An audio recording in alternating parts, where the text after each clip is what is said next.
terms of your balance, you're sitting there looking at what you were trying to do with regards to these two games, what's been the main thing that's driven this selection, and obviously will then flow on to that next selection? In some cases combinations like Bowden and Ritchie, other cases distance between the games. You get 7 days versus how many it is for the other one, I'm not sure, but it's longer anyway. One's longer than the other, obviously. So that's dictated some of the selections. And guys coming off injury, I guess, too, having to consider when we put them into the contest. Steve, does Rico Ioane obviously come into that career? He's played a lot of rugby lately. What do you want to see from him, just in terms of, he's obviously going to be very keen? Well, I hope he's keen. Yeah, he's in a contest, isn't he? And against 2 other guys who are playing, wonderful rugby, and we know that he also can play wonderful rugby, and it's important he comes out and plays well. He doesn't get too caught up in that contest. He does the small things well, and the big things will come for him. And once he does that, which I'm sure he will, the pressure comes back on the selectors to who we have to pick. Did you put the midfield in that same category? Oh, the midfield has been in that category just about their entire existence, I think. We've had 5 guys since 2016 that have been, putting their hand up, and they're in a contest all the time. So it hasn't done them any harm. They're all playing pretty good footy, and got one back at home playing really well too. So if we need him, I'm sure he'll come over and perform as well. Steve, for Jack Goodhue in particular, can you talk about how important this game is for him? I guess getting some running back into his legs, and also show you once again what he can do. We're not going to pick Jack Goodhue off one game. He doesn't have to show us that he's an international rugby player. We already know that. What he's got to do is get out and get some minutes into his legs, and he hasn't played for 6 weeks, I think. So important that he'll only play maybe 30, 40, 50 minutes.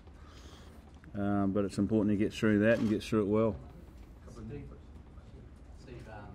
Rico's one of those guys in terms of age group and professional rugby, super rugby, and even tests to jump straight to the top of the pecking order. Yeah. Since he's had competition for his spot, what have you seen out of him in the way he approaches his rugby? Changes in him? Oh, look, it's difficult when you're the top dog and then someone comes along through an injury or through an opportunity and puts you under pressure, but I've been impressed with him. He's working hard and just waiting for his opportunity. He would have got it against Tonga, but had sore calves, so couldn't play. So he's had to wait a bit longer. How's Geordie's confidence levels? Geordie Barrett, up by the roof. He's a very confident young man, is our Geordie, and he's every right to be confident. He's a very skilled player, and it's not his confidence that we have to get right, it's just his understanding and his pace of how he wants to play. He wants to do everything at 100 miles an hour. We've talked about that before in the media, and he's making good progress, so pretty excited about where he's going to end up one day. You spoke about having to learn that patience. Are you starting to see that? Are you seeing signs that Yep, yeah, we are. He's starting to, I think, really trust his processes and his preparation, and he couldn't be in a better place to learn patience, could he? He's got to be patient, very, very patient race of people, the Japanese, so he's copying them at the moment. It's good. So are there any things, though, that you have asked him to do to try and help? I mean, can you teach patience? And I guess if so, what do you do as a coach to try and help? Well, it's like your kids, isn't it? Like, they're always in a hurry. And, through trial and error, you can point out, well, maybe we'd looked at it a little differently, or we'd, instead of charging at it, how about we just walk down there and we'll get the job done. But it's an experience thing, here's a kid who all through his career has been 100 miles an hour. Played cricket 100 miles an hour as a fast bowler. The faster he could bowl, the better. He's played footy, first 5, second 5. He can play anywhere. So we know he's got all the skills in the world, and but he's in a hurry. He wants, he's got 2 brothers that are ahead of him, and if you're in a contest with your siblings, you're always in a hurry, and because you want to prove to not only yourself but your 2 siblings and everybody else that you're better than they are. And with that comes some habits that we have to quietly change. And to his credit, he's working hard at that. And I think we're starting to see it. Like his last few Test matches have been pretty good. Steve, what does it say about the depth of your back line when you, for this match and the one before you've had a guy like Ben Smith on the bench played 81 tests? Yeah, well, obviously it's pretty clear what it says. We've got plenty of talent, and we've got some talent at home that indicates that. So, but it's a matter of making sure we pick the right talent for the right game and the right occasion, and that talent, delivers when we need them to deliver. How hard is it going to be for the team to, control some of the attacking things that you're trying to get them to do in terms of, rather than just pushing too early, you might be getting against a team like Canada, they might push things early. Well, we've always had a philosophy: play what's in front of you. So if it's on to push it, then we'll push it. If it's not on to push it, then we'll do something else. And we had a great reminder the other day about that, didn't we? If you disrespect the opponent you're playing, then you get a punch on the nose. And we did that in Perth, and we can't afford to do that again. So we'll go out and play the game how we want to play it, and the way we want to play it, and prepare well to do that. And we've done that this week. It's been a great week's preparation. Hasn't finished yet, obviously, so a bit of work to do this afternoon. But we're confident that we'll get a performance that we're after. Yeah.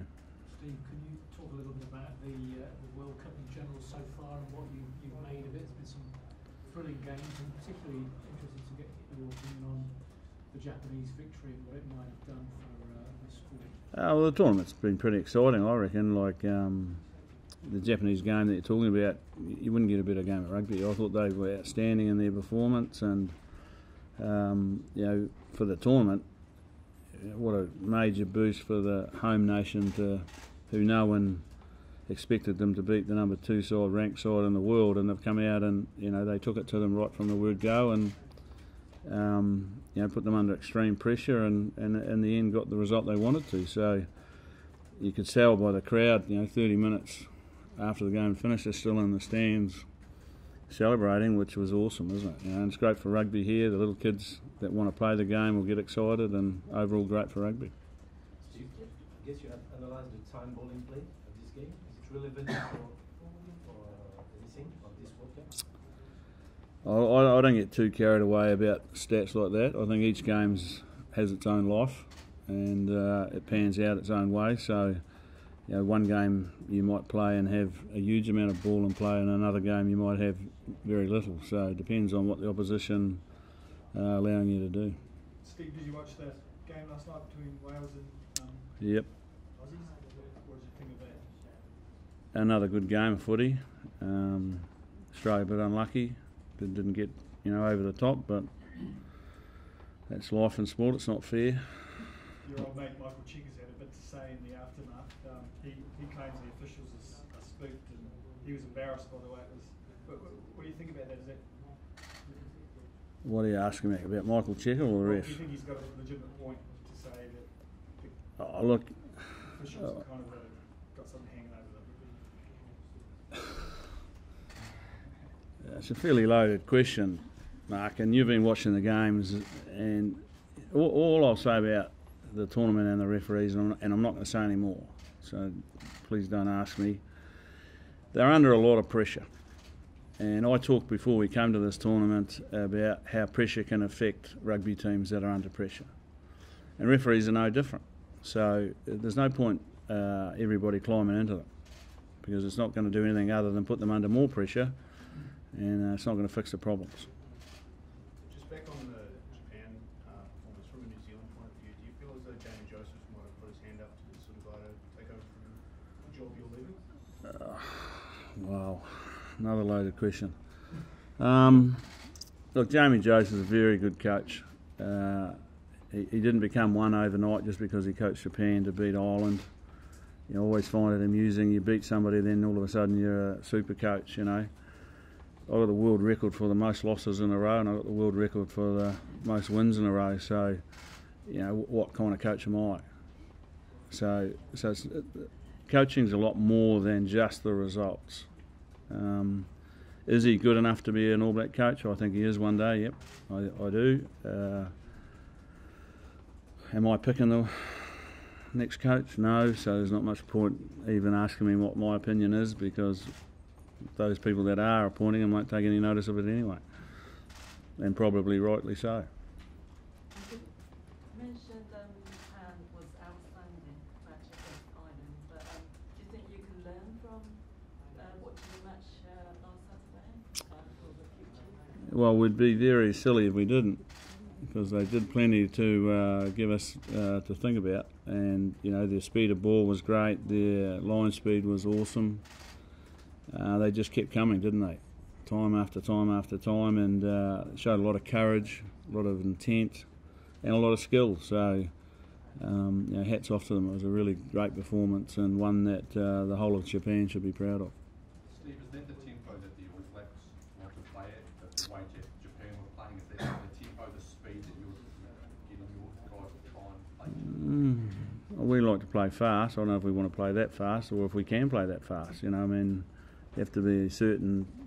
In the humidity we're playing in, it certainly affected the Irish, didn't it, at that speed of the game. But as I said before, each game's got its own life, and you know, you can play the same opposition, you know, a number of times, and the game be so different. So we'll try and play horses for courses. Last question. Steve, I guess it's obviously hard when you have to lead people out of teams. When you get to hand guys at World Cup debut, was that a special experience? Yeah, look, whenever you give an All Black jersey to somebody, it's you know, it's a privilege to have the honour to be able to do that, and it's a privilege for them. You know, it's an exciting time, and it doesn't matter if it's your first one, or you know, in the case of the other guys that have played over 100, it doesn't matter to them. The jersey's something that's really cherished and to be respected. So, yeah, no, every game's great. Just over here, question. Russia, can you translate? 試合では決勝トーナメントで日本とニュージーランドが夢の対戦という可能性もないとは言えないんですが、そういう時にエキサイティングな素晴らしいチームっていろいろ褒めていらっしゃいましたけど、賞賛はどうでしょうね、日本に対して。 So, Steve, there's obviously a possibility that we may end up playing Japan in the playoffs in the coming days, should we make it that far. If New Zealand does end up playing Japan, obviously there's some nice things about the game today, but what do you think about that game? Oh, I've already said what I think about the game. It's very, very good, and if we played Japan, well, I don't know if we are, so I haven't stopped to think about it. I think it's important at Rugby World Cups you just don't think too far ahead, because the plans change all the time.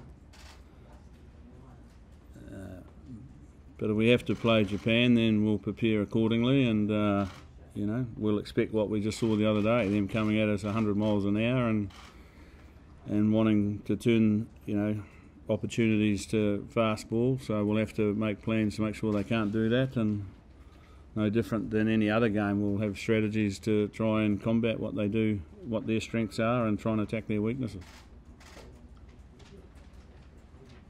Okay, one last question over here. カナダチームの印象をお願いします。どのチームですか？カナダ。Your impression of Canada. Canada probably aren't the strength that they have been in the past, but what they are is a very proud team, very proud nation, and I think they're led by a very, very good rugby player, and Tyler Ardron. I think he has established himself as good as, you know, anyone in Super Rugby, and they'll play with a lot of pride. I read this morning that one of their players thinks he's a Joe Nobody and can't wait to be tackled by Kieran Reid. So that tells you their attitude is that they're coming to the party. So it'll be physical, as it always is against the Canadians, and you know, we just got to make sure that we execute what we need to and do it well.